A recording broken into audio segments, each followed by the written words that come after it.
The Raven by Edgar Allan Poe. Once upon a midnight dreary, while I pondered weak and weary over many a quaint and curious volume of forgotten lore, while I nodded, nearly napping, suddenly there came a tapping, as of someone gently rapping at my chamber door. "'Tis some visitor," I muttered, tapping at my chamber door, only this and nothing more. Ah, distinctly I remember it was in the bleak December, and each separate dying ember wrought its ghost upon the floor. Eagerly I wished the morrow, vainly I had sought to borrow from my books surcease of sorrow, sorrow for the lost Lenore, for the rare and radiant maiden whom the angels named Lenore, nameless here forevermore. And the silken, sad, uncertain rustling of each purple curtain thrilled me, filled me with fantastic terrors never felt before, so that now to still the beating of my heart I stood repeating, "'Tis some visitor entreating entrance at my chamber door, some late visitor entreating entrance at my chamber door. This it is and nothing more." Presently my soul grew stronger, hesitating then no longer. "Sir," said I, "or madam, truly your forgiveness I implore. But the fact is I was napping, and so gently you came rapping, and so faintly you came tapping at my chamber door, that I scarce was sure I heard you. Here I opened wide the door, darkness there and nothing more." Deep into that darkness peering, long I stood there wondering, fearing, doubting, dreaming dreams no mortal ever dared to dream before. But the silence was unbroken, and the stillness gave no token, and the only word there spoken was the whispered word Lenore. This I whispered, and an echo muttered back the word Lenore.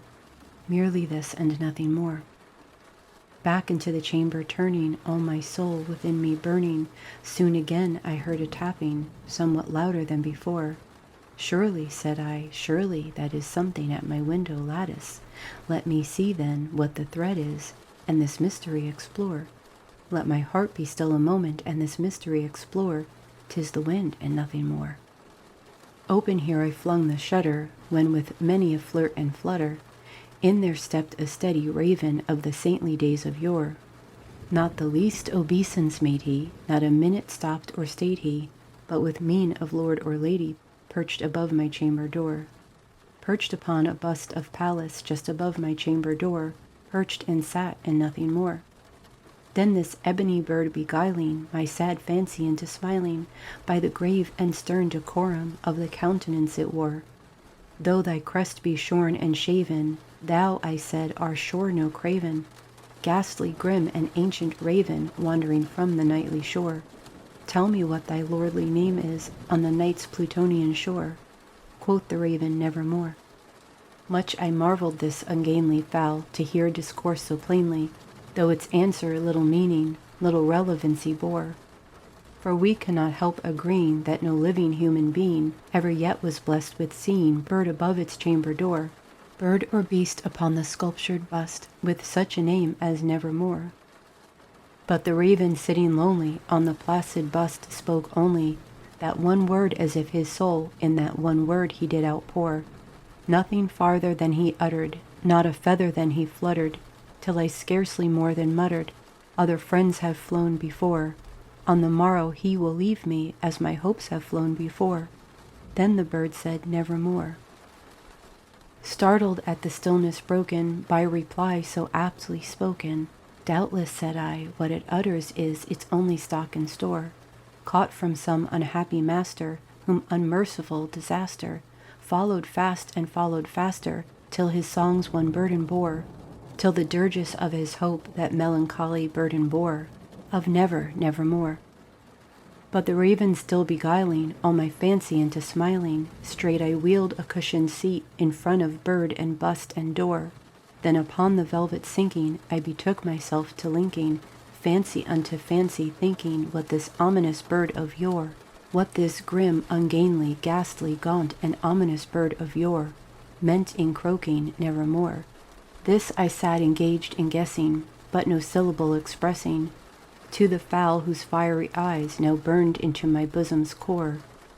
This and more I sat divining, with my head at ease reclining, on the cushion's velvet lining that the lamplight gloated o'er, but whose velvet violet lining with the lamplight gloating o'er she shall press, nevermore.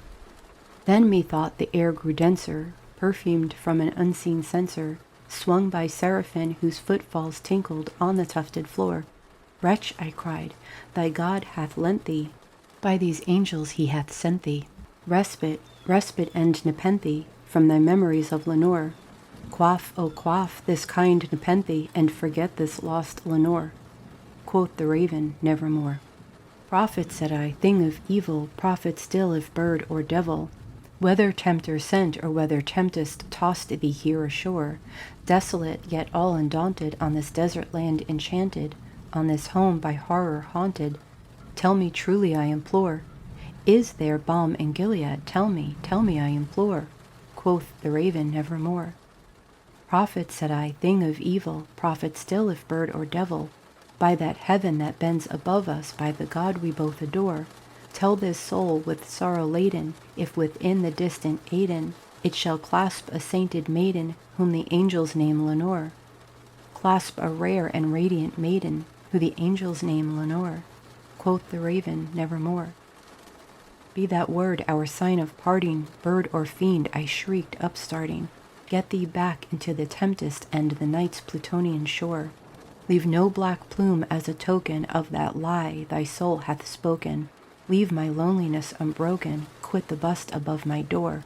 Take thy beak from out my heart, and take thy form from off my door. Quoth the raven, nevermore. And the raven never flitting, still is sitting, on the pallid bust of Pallas just above my chamber door.